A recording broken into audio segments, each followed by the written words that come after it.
Ceci est un livre audio autogénéré par Google. Repère de la territorialité. Des îles, des ports et des hommes en Indiane-Océanie. Raoul Lucas, maître de conférences en sciences de l'éducation, Université de la Réunion, CIRCI. Point d'accès, mais aussi de départ, les ports assurent dans les sociétés insulaires des fonctions ambivalentes. Par ces points transitent hommes, idées et marchandises qui ne sont pas sans conséquences sur les sociétés insulaires. Nécessaires, les ports sont aussi redoutés. Les énergies qu'ils mobilisent pour les faire naître ou les développer, les discours suscités, louanges ou dépit, voire craintes, sont instructifs pour la compréhension des sociétés insulaires et leur mode d'agir et de penser. Permanence et mutation. L'océan Indien est le moins vaste des océans de la planète. Il baigne, dans la partie qui nous concerne, les archipels des Comores, des Mascareignes, des Seychelles et la grande île de Madagascar.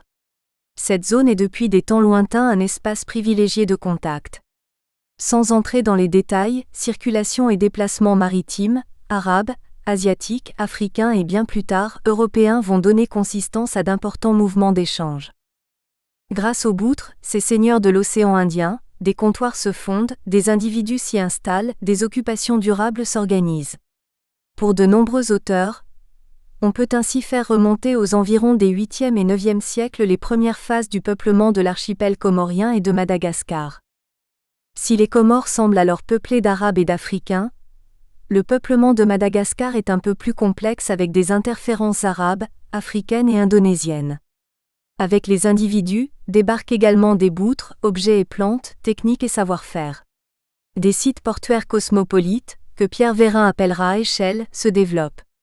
Ils seront des relais essentiels dans les mouvements de population et le développement des activités commerciales. La composition ethnique de ces cités est encore mal connue et continue d'alimenter interrogations et débats.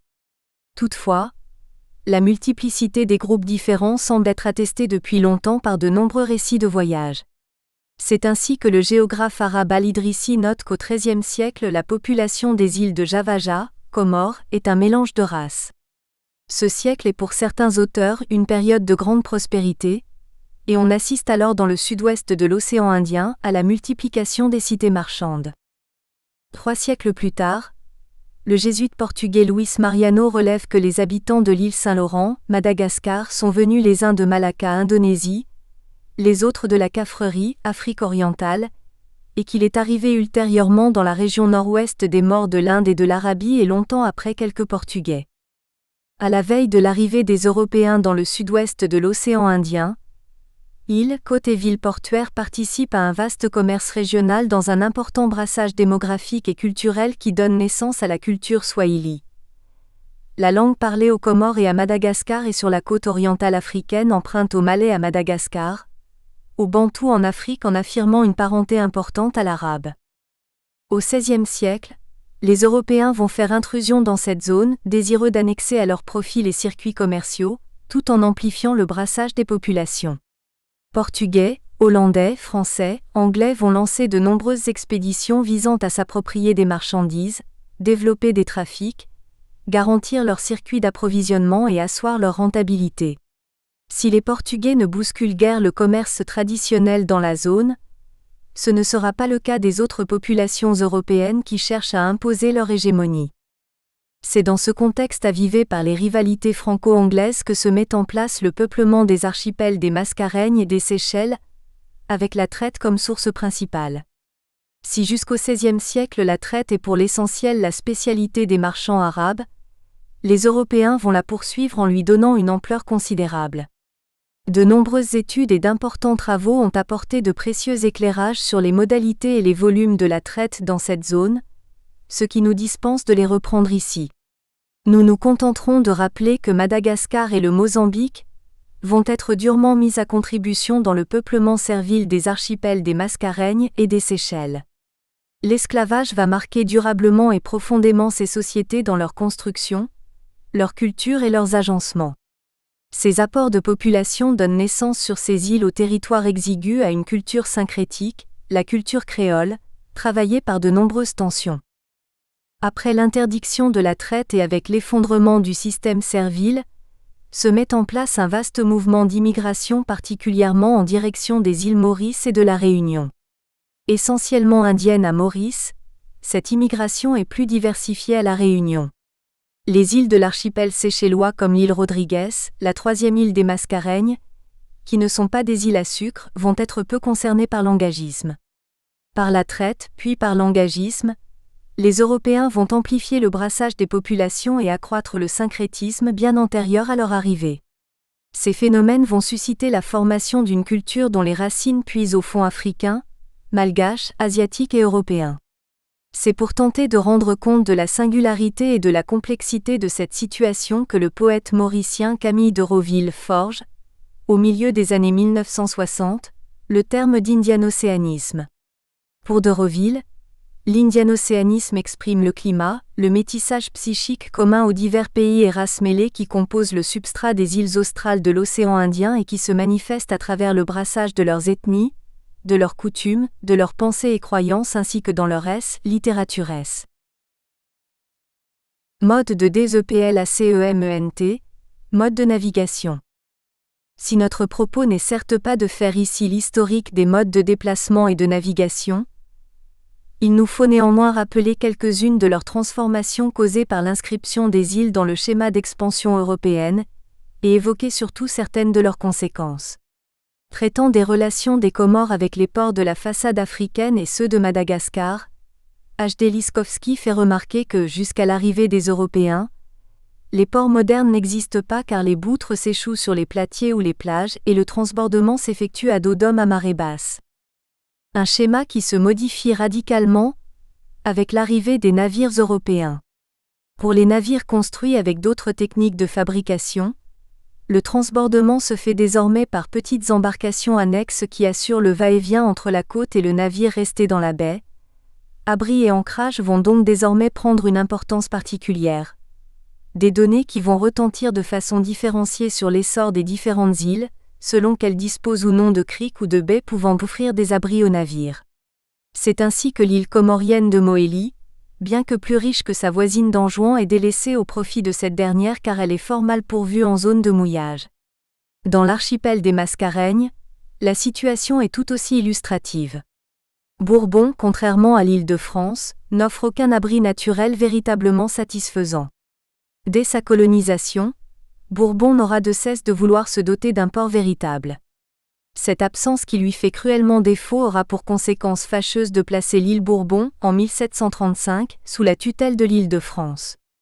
Désormais, comme le rappelle M. C. Buxtorf, la relâche des navires d'Europe se fait à Port-Louis. Bourbon, tenu à l'écart du trafic maritime, est desservi le moins souvent possible, uniquement par des bâtiments qui viendraient charger le café, des vivres pour l'île Sœur et 2 fois par an en mars et en décembre, par un navire allant ou revenant d'Inde qui lui porterait le courrier. Pour sortir de cette dépendance, de multiples propositions de construction de sites portuaires sont avancées à Bourbon, même si pour certaines d'entre elles, juge un contemporain, on a épuisé tout ce que la sottise a enfanté de plus ridicule. Si certaines tentatives sont sévèrement jugées, elles témoignent toutes néanmoins d'une volonté continue de toute une société pour doter la Réunion d'un site portuaire si indispensable à l'île. Que serait en effet une île sans port ? De nombreux travaux d'historiens sur la Réunion mais aussi sur Maurice, et donc en creux, rendent bien compte de toutes ces tentatives. Sans les reprendre, notons que c'est à la fin du XIXe siècle qu'aboutit le projet de port à la Pointe des Galets. Il aura donc fallu attendre 2 siècles pour que se concrétise, en 1886, ce projet porté à la Réunion dès le début de la colonisation. Cette situation aura plusieurs conséquences durables. Elle est largement responsable de cette image maintes fois rappelée, d'une île qui tourne le dos à la mer. Pour Sewanke, l'absence d'un véritable port a fait durablement percevoir la mer à la Réunion, plus comme un obstacle qu'une ouverture. Ceci a renforcé le sentiment d'insularité. Le particularisme est sans doute de ce fait une des composantes fondamentales de la civilisation locale. Les carences portuaires de la Réunion vont être avivées à contrario par les facilités de l'île Maurice. Elles affecteront, tant sur le plan politique commercial qu'économique, les relations entre les îles Sœurs, bien évidemment, mais également toute la zone. L'île Maurice avec Port-Louis, son port créé par la Bourdonnais, va ainsi jouer un rôle déterminant entre la France et l'Angleterre pour la maîtrise des mers. Dans sa thèse classique, Port-Louis, 2 siècles d'histoire, Auguste Toussaint rend magistralement compte du développement de la cité, de son attrait et de son importance. Ainsi, quand la Compagnie des Messageries Maritimes s'installe en 1864 dans l'océan Indien, avec pour projet de relier les îles à l'Europe, c'est Port-Louis qui est choisi comme tête de ligne de l'itinéraire Marseille-Suez, malgré l'opposition des Réunionnais. Colonie française, la Réunion n'avait pourtant pas ménagé ses efforts pour tenter d'obtenir d'une compagnie française, de surcroît émanation de l'État, d'être choisie dans la rivalité l'opposant à une colonie anglaise. En vain. À toutes les périodes de l'histoire, de tels exemples pourraient être multipliés. En fait, très vite Port-Louis acquiert, comme le démontre à Toussaint, la réputation d'étoile éclairée de l'océan Indien comme le proclame, sa fière devise. C'est dans ces possibilités portuaires, diversement présentes à La Réunion et à Maurice, qu'il convient sans doute de trouver en partie l'explication des relations souvent ambiguës entre les 2 îles. Magnificence et crainte. Avec le va-et-vient des bateaux, la mise en contact de multitudes d'individus, la circulation des marchandises et objets, les ports sont des lieux où s'opèrent de multiples transactions. Un certain nombre de traits peuvent en être dégagés. Les ports sont des lieux ouverts aux influences extérieures. Ainsi, ce chapelet de ports jalonnant la côte est malgache dont certains, comme Tamatave, comptent parmi les plus importants de la Grande Île. Cette région a toujours connu, écrit Soavelo Mandroso, une vie maritime active, visitée depuis plusieurs siècles par des navigateurs étrangers, habitée ou fréquentée par des traitants et des colons européens depuis le XVIIIe siècle. C'est par ces portes ouvertes sur le monde que pénètrent influences et modes extérieurs. Les ports occupent une place importante dans la diffusion culturelle au contact de l'étranger. Remarqués lors de réceptions et fêtes, danses ou parures, conduite ou attitude pourront être vite empruntées et adaptées. C'est ainsi que contredanse, quadrilles, valses, polkas, scottish, enseignées par matelots et militaires, feraient route instantanément de Tamatave vers la capitale malgache, où les dirigeants seraient des fous de danse. Avec les dernières modes, les bateaux transportent également journaux et nouvelles pouvant ainsi revivifier des espaces régionaux. Dans ses travaux sur les messageries maritimes, Daniel Barret montre bien comment cette compagnie permet une intégration régionale des îles créoles. Les agents des messageries représentant la compagnie sont, lors des escales, des personnages en vue, en constants échanges avec les autorités des îles. Des conduites qui permettent ici ou là de réaffirmer des valeurs qui seraient menacées, ou de rééquilibrer des choix jugés contestables. Mais elles peuvent tout autant stimuler des formes d'intégration qu'engendrent tensions et conflits. C'est ainsi que la présence française assurée par les messageries va réactiver à la fin du XIXe siècle des conflits linguistiques à Maurice et aux Seychelles, sous tutelle britannique. À Madagascar, ce sont les apports créoles des Mascareignes ou occidentaux que la reine Ranavolana Ier tente de doser, voire de contrôler. Cités ouvertes mais également cosmopolites, les ports voient se côtoyer étrangers et autochtones, migrants de l'intérieur et de l'extérieur dans des formes d'échanges multiples. Plus encore que ces fêtes, ce qui fait le grand charme de Port-Louis, nous révèle Toussaint, ce sont les agréables réunions sous la varangue où règne un ton d'urbanité et de politesse obligeante qui flatte et séduit les étrangers. Mais dans les phases d'incertitude ou de changement social, ce sont les tensions et les affrontements qui dominent. Ainsi à Tamatave, l'attitude des étrangers, surtout des Français qui se conforment très peu aux lois et règlements du royaume, et donc agissent à leur guise, est stigmatisée. Des tensions dont l'enjeu est la mainmise sur les richesses économiques de Madagascar, ravivent les rivalités ethniques, opposant ici Betsimisaraka et oligarchie Mérina. Des différences ethniques qui, à Tamatave comme ailleurs, masquent mal les contrastes sociaux. Des disparités sociales qui vont nourrir, ici et là, des aspirations émancipatrices qui chercheront à s'organiser. C'est ainsi qu'en 1909, la presse réunionnaise s'inquiète des idées revendicatives que diffusent officiers et marins au port de la Pointe des Galets. Moins de 3 ans plus tard, les ouvriers et employés du chemin de fer et du port créent l'Union radicale et radicale socialiste. Une reconnaissance arrachée par plusieurs centaines de grévistes. Dans les années qui suivent, d'autres mouvements se développent et si la Première Guerre mondiale freine cette dynamique, elle reprend dès l'après-guerre. En 1936, c'est à Port-Louis qu'est fondé le Parti travailliste.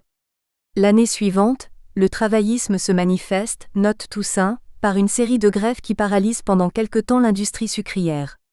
Au cours de cette même année, à La Réunion, le syndicat général du chemin de fer et port de La Réunion lance un mot d'ordre de grève générale pour l'application dans la colonie des mêmes lois sociales qu'en France. Le port acquiert une réputation de bastion de la classe ouvrière, estime alors F. Lanave, un des acteurs du mouvement syndicaliste. Bien plus tard, c'est au port qu'est fondé le Parti communiste réunionnais et à Maurice, c'est à Port-Louis que va naître le mouvement militant mauricien. Avec leurs ramifications multiples, africaines, asiatiques, européennes, indiano-océaniques, les ports des îles de l'océan Indien ont marqué et continuent à marquer les sociétés insulaires. Géographie et histoire se conjuguent pour tisser des liens surmontant les contraintes naturelles et les convulsions idéologiques. Références bibliographiques. La documentation disponible sur les îles du sud-ouest de l'océan Indien est abondante, sans doute inégale, mais surtout très dispersée. Les références trop anciennes, trop spécialisées ou difficiles d'accès n'ont pas été retenues. Il existe de nombreux titres, cahiers d'outre-mer, études océan Indien, Madagascar, revues de géographie, etc., qui ont publié un grand nombre d'études. On peut citer quelques numéros spéciaux.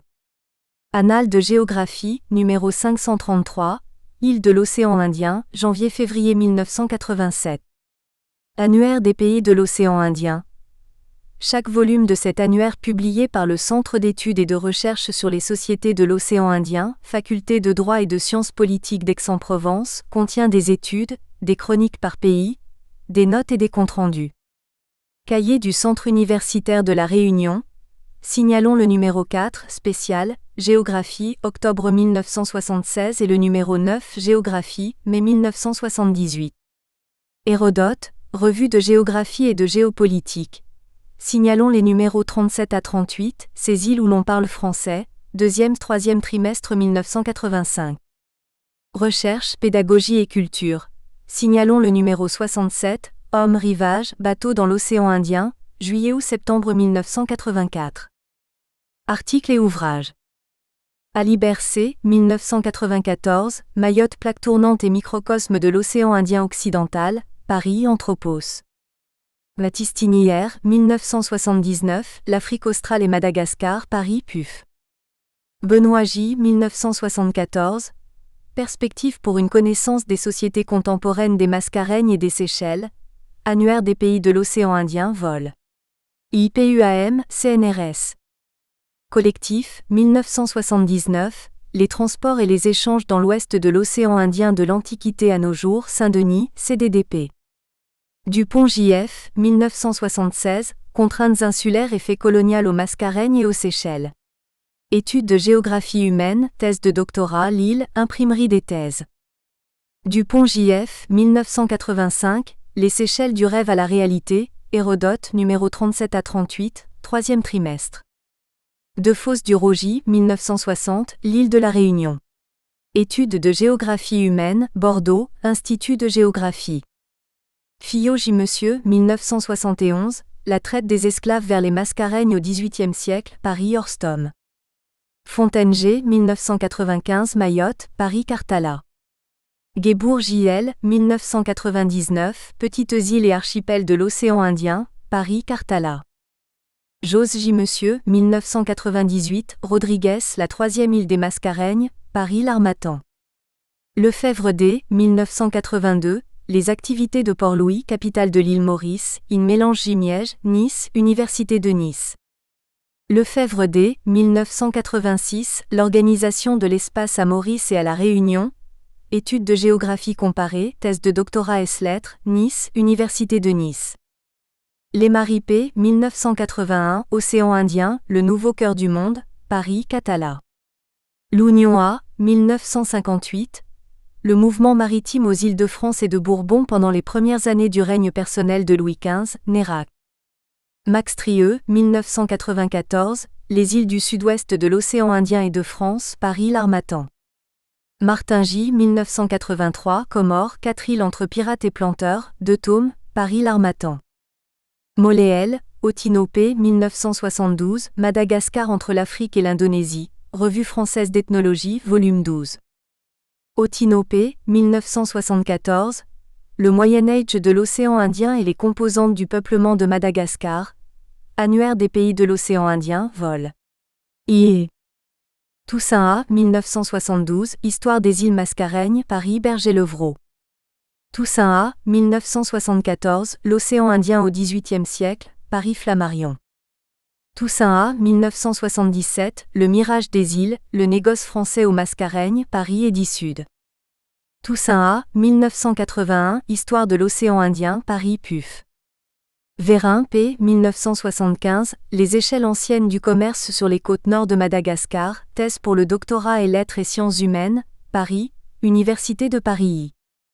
Vérin P. 1980, Apports culturels et contributions africaines au peuplement de Madagascar, in relations historiques à travers l'océan Indien, Paris UNESCO. Vérin P. 1990, Madagascar, Paris Cartala. Vérin P. 1994, Les Comores, Paris Cartala. Territoire et littoral, approche méthodologique. Gilbert David, chargé de recherche à l'IRD, géographe, US 140 espace, IRD Montpellier. Dans l'Encyclopédie de la géographie, Monsieur Lebert, 1992 page 622, définit le territoire comme la portion de l'espace terrestre, appropriée par un groupe social pour assurer sa reproduction et la satisfaction de ses besoins vitaux. Cette définition établit ainsi une relation privilégiée entre le territoire et la société. Deux mots, une entité, une société, son territoire, qu'elle place dans une perspective systémique. Comprendre un territoire signifie d'abord mettre en évidence les interactions entre un groupe social et son territoire, Lebert 1992 page 625, ces dernières déterminant la dynamique du système spatial qui intègre une troisième composante, la nature, figures 1 et 2. Reprenant cette conception, j'assimilerai le littoral au système spatial dans lequel s'inscrit le territoire, mais j'ajouterai la culture au trinôme société-territoire-nature. Celle-ci était au centre des réflexions de J. Bonnemaison sur le territoire et la territorialité que l'auteur a exposé dans son article « Clé voyage autour du territoire » dont sont tirées les deux citations suivantes. Traduit en termes d'espace, le concept de culture renvoie immanquablement à celui de territoire. L'existence de la culture crée en effet le territoire, et c'est par le territoire que s'incarne la relation symbolique qui existe entre la culture et l'espace, page 249. La territorialité est d'abord la relation culturellement vécue entre un groupe humain et une trame de lieux hiérarchisés et interdépendants, dont la figure au sol constitue un territoire, page 253. Figure 1 Le système spatial et le territoire, d'après Lebert, 1992. Figure 2 Le territoire dans le système spatial littoral. Le littoral compose donc un système spatial formé de 4 éléments et l'étude des relations entre le territoire et le littoral, objet de la présente communication, sera conçue comme l'étude des interrelations entre le territoire et les 3 autres composantes du système littoral, la société, la culture et la nature, figure 2. Mais la première question qui se pose à qui veut étudier le littoral est la délimitation de cet espace. Le sujet fait l'objet de vives controverses et est souvent éludé. Il me semble toutefois important d'y répondre. Ce sera l'occasion d'ailleurs de revenir sur une définition plus précise du littoral, qui sera élaborée progressivement après avoir passé en revue les différentes définitions proposées dans la littérature géographique. Une seconde question, récurrente au monde des sciences humaines, est le dilemme qualitatif-quantitatif. On opposera ici la monographie qui permet de recueillir un grand nombre de paramètres qualitatifs, et l'enquête statistique à caractère régional ou national qui permet d'extrapoler des données collectées sur un échantillon représentatif à un ensemble plus vaste. Cette interrogation entre quantitatif et qualitatif débouche logiquement sur le type de démarche épistémologique suivie, inductive ou hypothético-déductive. La quatrième question traitée est également complémentaire de la seconde. Elle porte sur l'homogénéité ou l'hétérogénéité sociale et politique des communautés littorales. On entre là dans le domaine des jeux de pouvoir des acteurs, des mécanismes de contrôle et de maillage de l'espace littoral et des ressources qu'il abrite. L'espace littoral et ses limites. Limites et définitions. Circonscrire les limites de l'espace littoral est une tâche essentielle mais difficile. Comme le souligne Bekutz, 1989/320, la zone côtière n'existe pas en tant qu'entité mesurable et clairement définie, mais comme une idée, un concept d'un espace où la terre et la mer se confondent. Ma traduction. D'une manière générale, tout bornage des limites d'un phénomène est étroitement lié à la définition qui est donnée de ce phénomène. Or, dans le cas présent, ces définitions sont loin d'être cohérentes les unes avec les autres. Pour les géomorphologues marins, le littoral marque le contact entre mer, terre et air et englobe l'ensemble de la zone dans laquelle les processus morphogénétiques sont substantiellement altérés par la proximité de la convergence des interfaces. Pinault, 1990-667. Le littoral correspond donc à la partie des fonds marins sujette à l'action directe de la terre, et à l'espace terrestre sujet à l'action directe de la mer. Coutts, 1989/320, ma traduction. Aussi précises soient-elles dans leur formulation, les définitions élaborées par les naturalistes oublient un élément fondamental du littoral. L'homme qui l'utilise, le gère, l'aménage et parfois le détruit. Une des rares définitions qui en fasse mention est celle de R.C. Cornforth, 1984, pour qui la zone côtière est une interface de terre, de mer, d'air, de vent, de marée et d'institutions. Ma traduction. Je ne souscris toutefois que partiellement à cette définition. En premier lieu, elle fait l'amalgame entre trois types d'espaces de nature différentes. D'une part, trois espaces naturels aux limites parfaitement définies et constantes, l'air, la terre, l'océan. D'autre part, deux espaces de nature physique, aux contours changeants définis par le vent et la marée qui l'un comme l'autre sont assimilables à des champs de flux d'énergie, dont l'extension spatiale fluctue en fonction des variations temporelles de l'intensité du flux qui les anime. Enfin, un espace anthropique, de nature administrative et juridique dont les limites peuvent être considérées comme constantes à l'échelle d'une génération humaine, et fluctuantes à l'échelle de plusieurs générations car elles sont le produit de l'histoire. En second lieu, elle ne précise pas comment se définit l'interface entre ces différents espaces. En troisième lieu, elle limite le fait humain aux seules institutions, oubliant les utilisateurs de l'espace côtier, notamment ses habitants, qui par leur activité et leur culture sont pourtant de véritables créateurs d'espace. Par le travail, au sens physique du terme, qu'ils exercent sur le littoral, ils modifient en effet les biotopes littoraux et les populations animales et végétales qui les habitent. Leur action peut être assimilée à un champ de flux d'énergie, intermittent dans le temps et variable dans l'espace en direction comme en intensité. Par leur culture, ils se sont appropriés cet espace, le bornant et le balisant de GE accent aigu au symbole et de savoirs qui leur sont propres. Ils font ainsi du littoral un produit culturel spatialisé. Leur territoire que j'assimilerais à un champ de flux d'informations, aux limites constantes dans le temps comme dans l'espace. C'est en fait dans la littérature géographique française récente que l'homme est le mieux intégré au littoral. Ainsi J.P. Corley présente le littoral à la fois sous les formes d'un système, 1995, et d'un espace, 1998. Dans le premier cas, le littoral est présenté comme un éco-socio-système, combinaison d'un écosystème et d'un sociosystème qui regroupe à la fois des facteurs physiques et des facteurs humains objectifs, notamment d'ordre juridique et économique, et subjectifs qui relèvent du perçu, du vécu et des représentations des habitants du littoral et de ses usagers. Dans le second cas, le littoral est présenté comme la réunion de trois espaces adjacents. La composante maritime du littoral, nommée également avant-pays proche ou espace pré-littoral. La composante terrestre du littoral, l'arrière-pays également qualifié d'espace rétro-littoral. La zone de contact, l'estran. Ce sont les deux grandes distinctions qui peuvent être faites entre les différentes définitions du littoral. L'approche par l'espace ou l'approche par le fonctionnement du système. Les relations littoral-territoire étant l'objet de la présente communication, je placerai le territoire au cœur de ma définition du littoral en considérant qu'il en existe deux types. Le territoire produit par la culture, tel que le conçoit J. Bonnemaison, et le territoire produit par les institutions qu'évoque Cornforth, 1984 et Corley, 1995. Les limites du premier sont la projection dans l'espace de l'identité de la population. C'est la raison pour laquelle elle ne varie guère dans le temps, la territorialité identitaire s'ancrant au plus profond de l'homme, David, 1999. En revanche, Les limites administratives, juridiques et politiques peuvent largement fluctuer au gré de l'histoire. Le territoire de la culture et le territoire des institutions sont tous les deux un champ de flux d'informations. Ils sont complétés par un champ de flux d'énergie qui met en usage la partie naturelle du littoral. Cette dernière se compose de 3 ensembles. La zone terrestre influencée par la mer, c'est-à-dire qui fait l'objet de champs de flux d'énergie et de matière issus de cette dernière, dont la marée et le vent marin.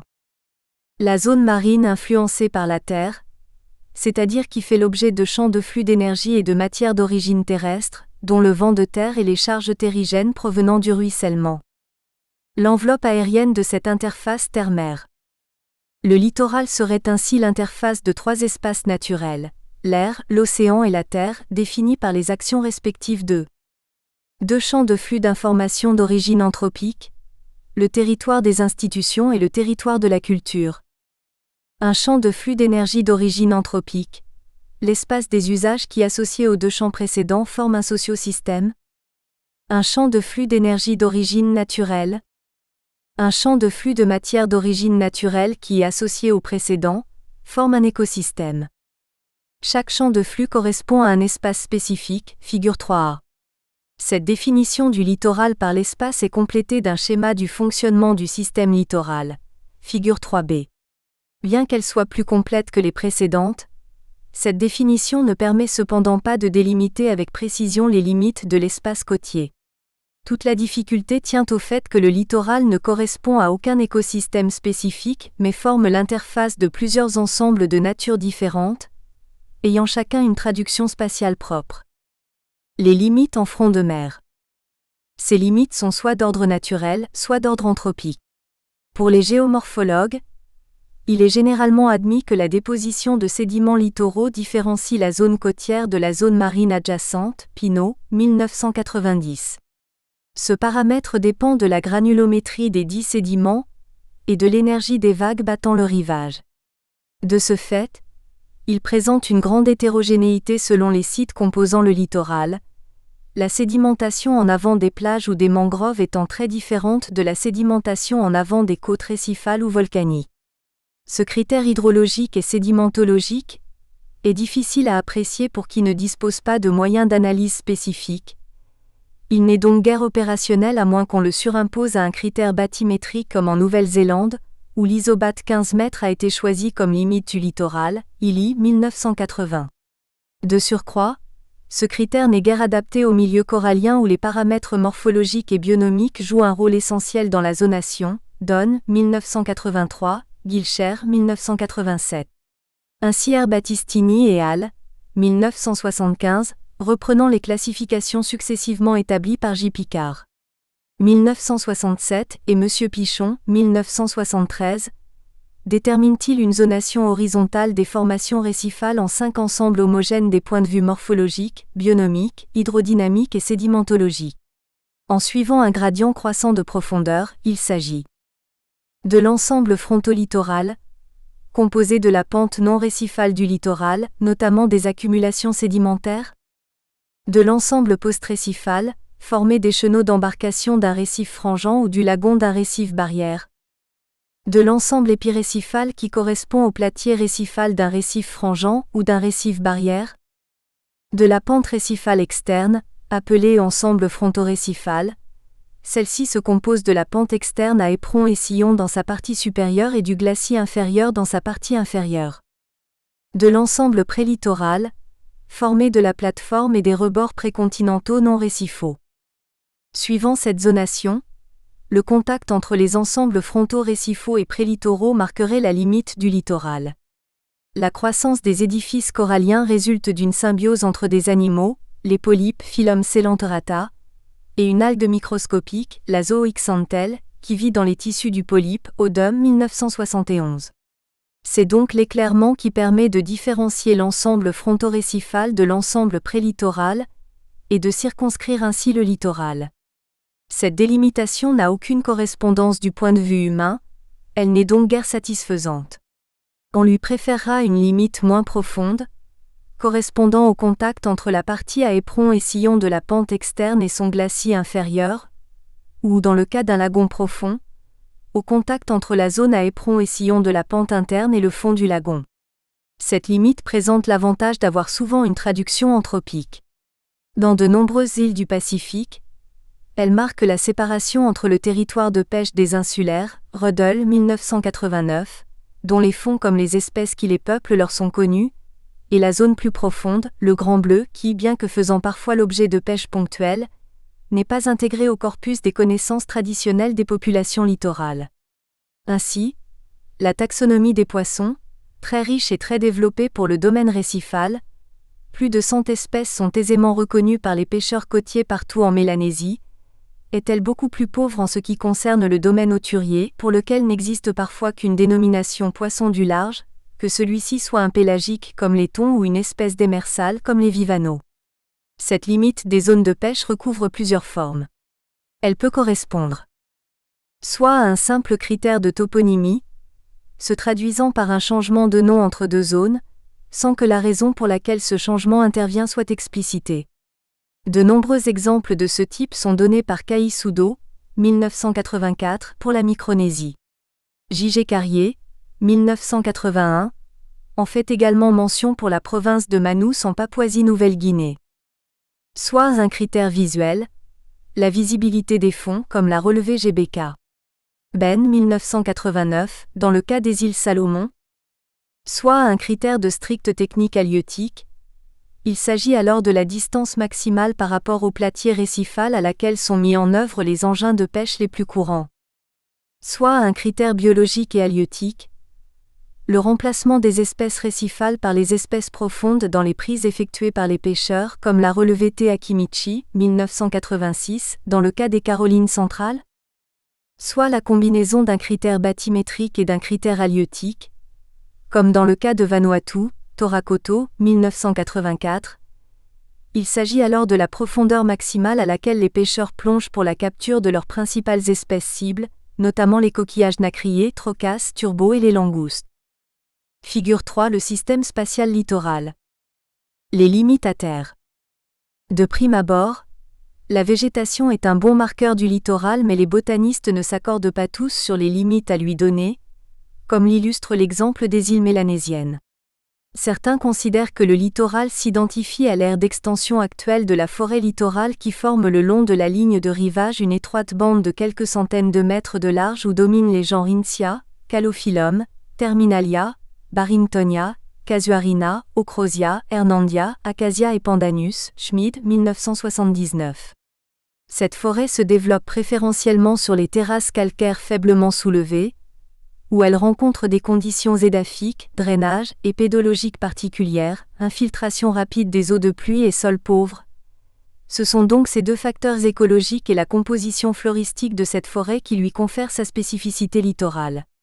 Elle se distingue notamment des forêts se développant sur les terrasses alluviales et dans les zones humides attenantes, qui bénéficient d'une meilleure rétention de l'eau dans le sol et d'une meilleure fertilité, en raison des apports terrigènes des eaux de ruissellement.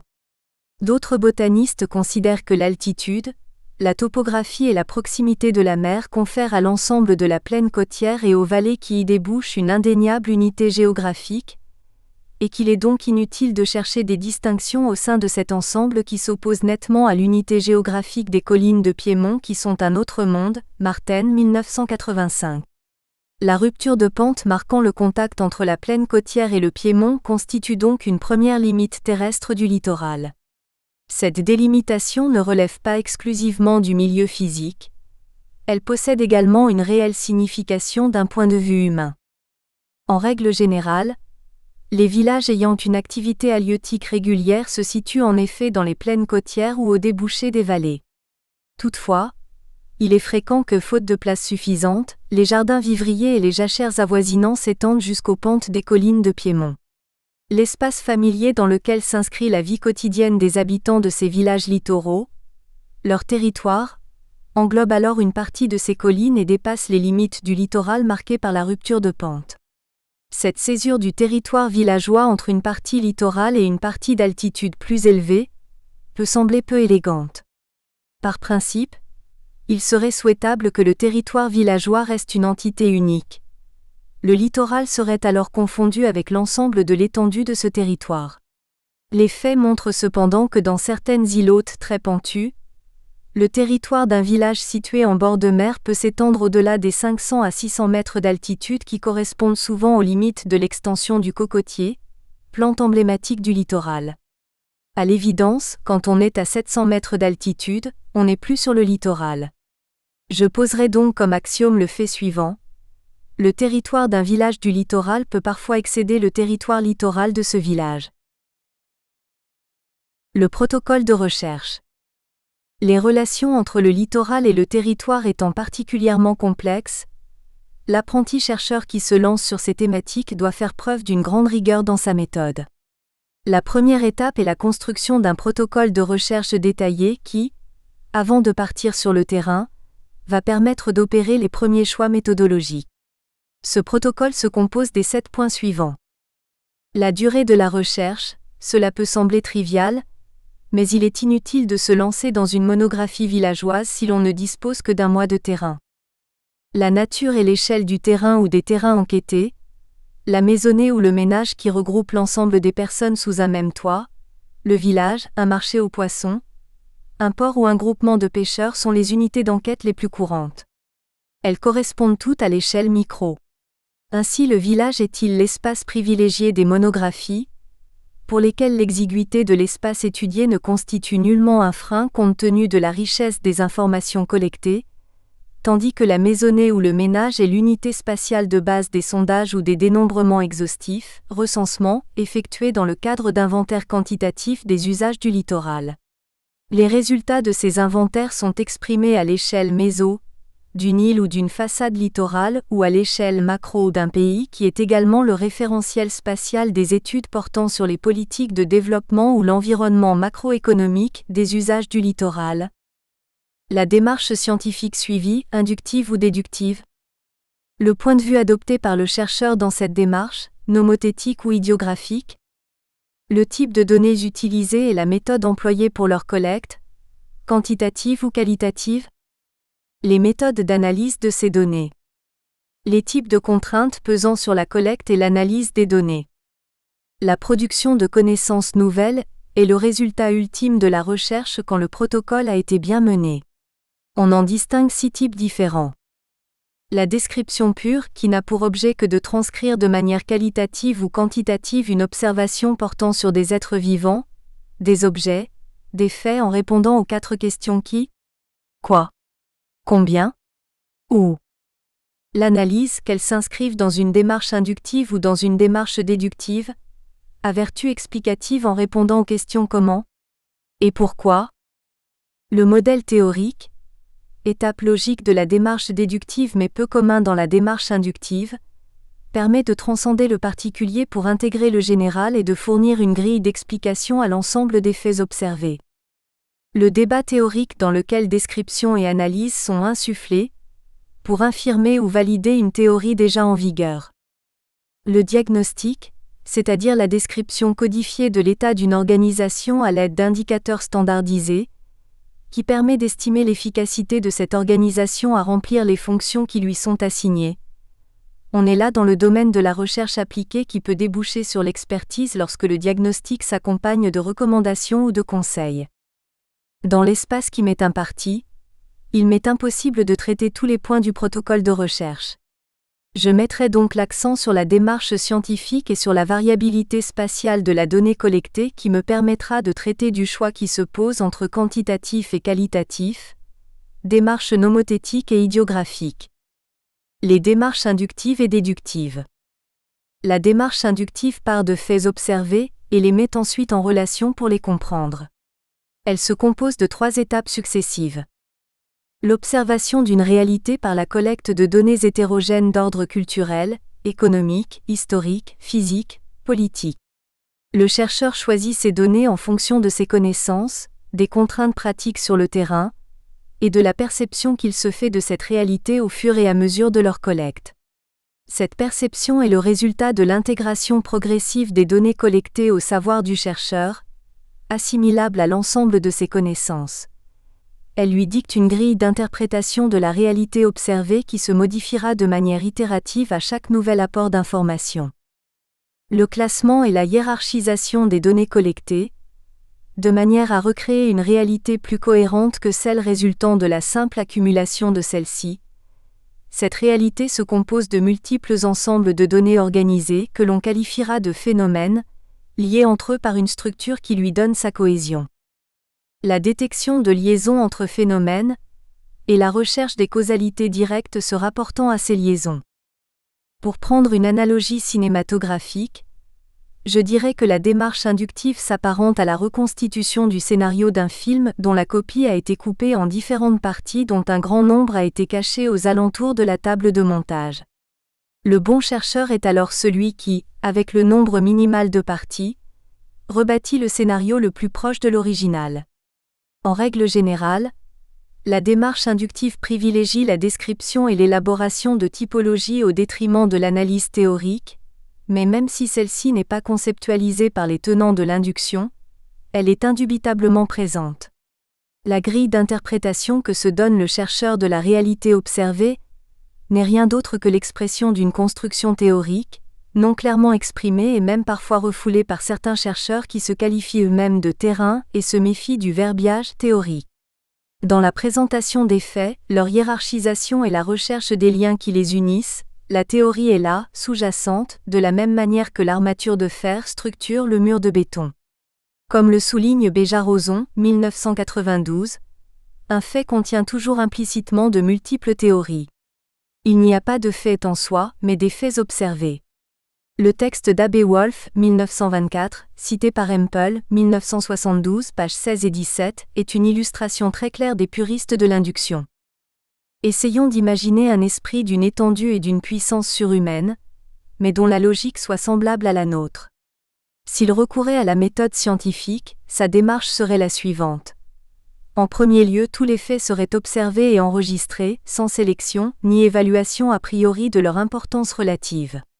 En second lieu, les faits observés et enregistrés seraient analysés, comparés et classés, sans hypothèse ni postulat autre que ceux qu'implique nécessairement la logique de la pensée. En troisième lieu, de cette analyse des faits, seraient tirés par induction des énoncés généraux affirmant des relations de classification et de causalité entre ces faits. Quatrièmement, les recherches ultérieures seraient déductives tout autant qu'inductives, et utiliseraient les inférences tirées d'énoncés généraux antérieurement établis. La démarche déductive, au contraire, met en avant la théorie. Celle-ci commande la sélection des faits observés comme leur analyse. L'observation lui est totalement assujettie, et à la différence de la démarche inductive dans laquelle une certaine exhaustivité présidait à la collecte des données, la démarche déductive privilégie la sélectivité des faits observés. La première étape consiste à sélectionner la question à étudier, puis à circonscrire les problèmes qui la composent. Dans un second temps, on élabore une construction théorique permettant d'expliquer et de résoudre les problèmes retenus. Sont également formulées des hypothèses de travail, destinées à infirmer ou confirmer la validité de la construction théorique. Dans un troisième temps, ces hypothèses sont confrontées à la réalité observée, observations qui ont pu être recueillies avant que l'hypothèse soit formulée ou qui le sont a posteriori lors d'une collecte ultérieure de l'information. La non-conformité des faits par rapport à l'hypothèse énoncée permet de réfuter la dite hypothèse et la théorie qui la sous-tend. En revanche, la confirmation de l'hypothèse par l'observation ne confirme pas la validité de la théorie dans l'absolu, mais suffit généralement au chercheur pour considérer sa théorie comme opératoire dans le cas qui l'intéresse. La confirmation expérimentale d'une théorie ne constitue en effet qu'une présomption de véracité, ce n'est pas une preuve. Une théorie sera donc considérée comme valide que tant qu'aucune réfutation ne lui sera apportée, voir sur ce sujet Popper 1978 et 1985. Un certain clivage dans les sciences humaines existe à propos de ces deux démarches.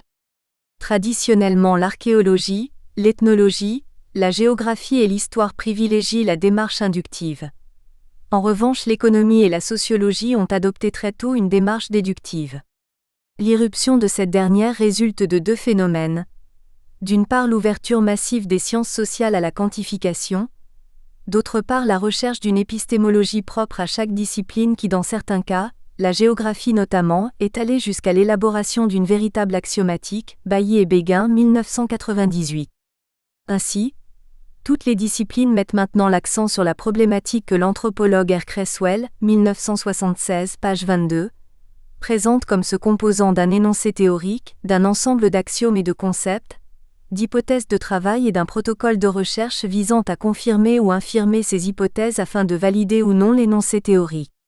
On est là dans une démarche totalement déductive, mais il y a loin des manuels à la réalité du terrain, et les partisans de la démarche inductive restent encore nombreux, d'autant qu'en réponse à la quantification et à l'axiomatique sont apparus ces 10 dernières années de nouveaux champs disciplinaires très féconds, comme la géographie culturelle, qui se réclame de l'approche essayiste, Bonne-Maison 1986, Le Chaume 1998, phénoménologique ou postmoderne, Claval 1999. Les débats parfois vifs qui ont opposé ces 30 dernières années les tenants de l'inductif et du déductif, me semblent largement stériles et dépassés. L'évolution naturelle des choses me semble au contraire aller vers la conjugaison de l'inductif et du déductif, que prenait d'ailleurs déjà Wolff, 1924, dans la phase finale de sa démarche inductive citée plus haut. Une stricte démarche inductive présente le risque de n'être avant tout que descriptive, l'analyse étant reléguée en second plan. Toute démarche inductive pour être féconde devrait donc se solder par une théorisation dans sa phase finale.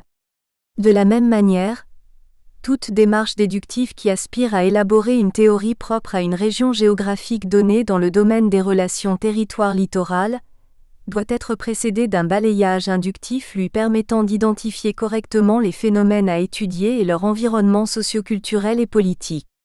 Rien n'est en effet plus dangereux que de calquer une réalité d'un terrain précédemment étudié à un nouveau terrain qui de prime abord semble présenter beaucoup d'analogies. Je m'explique. L'étude du fonctionnement d'un système complexe comme le territoire littoral passe par la compréhension d'un grand nombre de relations et interactions entre les différents éléments du système qui exigent pour chacune d'entre elles la formulation au minimum d'une hypothèse. En toute logique, l'ensemble du fonctionnement du système devrait être testé hypothèse par hypothèse. En réalité, cette procédure étant trop longue, la tendance naturelle porte à transformer un certain nombre d'hypothèses en axiomes, que l'on considère donc être validées et qui ne seront pas démontrées. La logique sous-jacente à cette transformation est généralement la simple analogie avec une situation parfaitement connue dans un autre lieu. Il suffit que cette analogie ne soit pas tout à fait exacte pour qu'une hypothèse ou qu'un protocole de recherche, dûment conduit et invalidé, devienne axiome, et que de nouvelles hypothèses soient formulées sur une base erronée. Logiquement, de telles hypothèses devraient être contradictoires avec les résultats obtenus auprès de la population enquêtée, et le chercheur devrait se rendre compte que l'axiome qu'il avait posé à la base de son raisonnement est faux. En réalité, les choses peuvent se passer autrement. Influencé par l'apparente scientificité de la démarche déductive, l'apprenti chercheur peut être conduit à reproduire celle-ci dans ses enquêtes en préparant des questionnaires aux questions précises et courtes qui, appelant des réponses conformes à ses souhaits, ne lui permettront pas de se rendre compte du caractère erroné de l'axiome sur lequel reposent les hypothèses qu'il a formulées. Un balayage inductif du contexte dans lequel vont se dérouler les enquêtes devrait permettre d'éviter les erreurs de ce type les plus grossières. La variabilité spatiale des données collectées. Une grande partie des études qui sont menées sur les relations entre le territoire et le littoral portent sur les usages qui sont faits de ce dernier. Deux possibilités s'offrent alors aux chercheurs. Soit dresser un panorama quantitatif de ces usages sur un vaste espace en procédant par enquête statistique sur un échantillonnage représentatif, ce qui revient à étudier un petit nombre de paramètres qui s'appliqueront à une population nombreuse, soit se focaliser sur un ou deux sites qui seront étudiés dans le détail, sans aucune certitude de pouvoir extrapoler les résultats à une échelle plus petite. C'est l'approche de type monographique. Le choix de l'une ou l'autre approche dépend de deux considérations.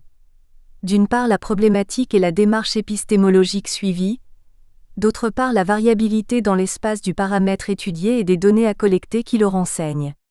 Sous ce terme un peu barbare de variabilité spatiale, se dissimulent des interrogations qui sont au cœur de la mise en place du protocole de recherche dans l'étude des relations territoire-littoral.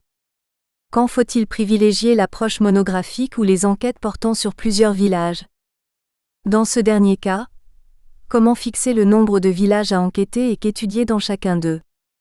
Mettons l'accent sur la saisie de processus qualitatifs ou de paramètres quantitatifs? Faut-il plutôt chercher à caractériser les différences entre ces villages, ou leurs similitudes? Monographie, de l'étude idiographique à l'étude homothétique. Par tradition disciplinaire, les anthropologues et les ethnologues privilégient souvent la monographie villageoise comme cadre d'acquisition des connaissances sur une société. Dans la première moitié du XXe siècle, la géographie régionale française a également opté pour une démarche similaire, mais à une autre échelle, l'échelle méso de la région au lieu de l'échelle micro du village, Claval, 1984. Mais la philosophie de l'approche reste la même. Par un recueil minutieux des données portant sur l'éventail le plus large possible de phénomènes, le chercheur tente par une démarche inductive de recréer les logiques qui gouvernent la société et la région et d'en expliquer le fonctionnement. Ainsi la géographie régionale met-elle en avant la notion de genre de vie que M. Deriot, 1976, dans son précis de géographie humaine, définit comme étant un ensemble d'habitudes par lesquelles le groupe qui les pratique assure son existence. Cette approche axée sur les monographies régionales s'est révélée particulièrement féconde pour la production de connaissances sur le milieu naturel, les sociétés humaines et les relations nature-société. En revanche, elle a été sévèrement critiquée, à juste titre, pour son incapacité à dégager des éléments de comparaison entre les régions étudiées. Mais tel n'était pas son propos. Les géographes de la première moitié du XXe siècle ont toujours privilégié un point de vue idiographique mettant l'accent sur les spécificités, les différences. Ce n'est que dans la seconde partie du siècle, avec le développement de la théorie des systèmes et de l'analyse de données quantitatives, que s'est imposée la nécessité d'un point de vue homothétique, privilégiant la recherche de caractères communs. Mais je pense que l'histoire de l'épistémologie des sciences humaines n'explique pas tout.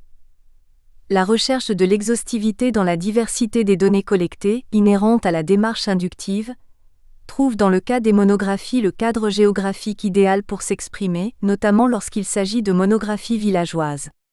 De manière un peu caricaturale, je poserai comme hypothèse que plus l'espace étudié est réduit, plus la diversité des données collectées tend à s'accroître dans le cadre d'une démarche inductive, et plus la description détaillée devient l'objet principal de la production de connaissances au détriment de la compréhension des logiques de fonctionnement du groupe social. J'en tirerai une seconde hypothèse. L'association monographie villageoise et démarche inductive conduit logiquement à produire des résultats qui ne peuvent être que très difficilement. Nous espérons que vous avez apprécié cet aperçu. Pour continuer à écouter ce livre audio sur Google Play Livres, utilisez le lien dans la description de la vidéo.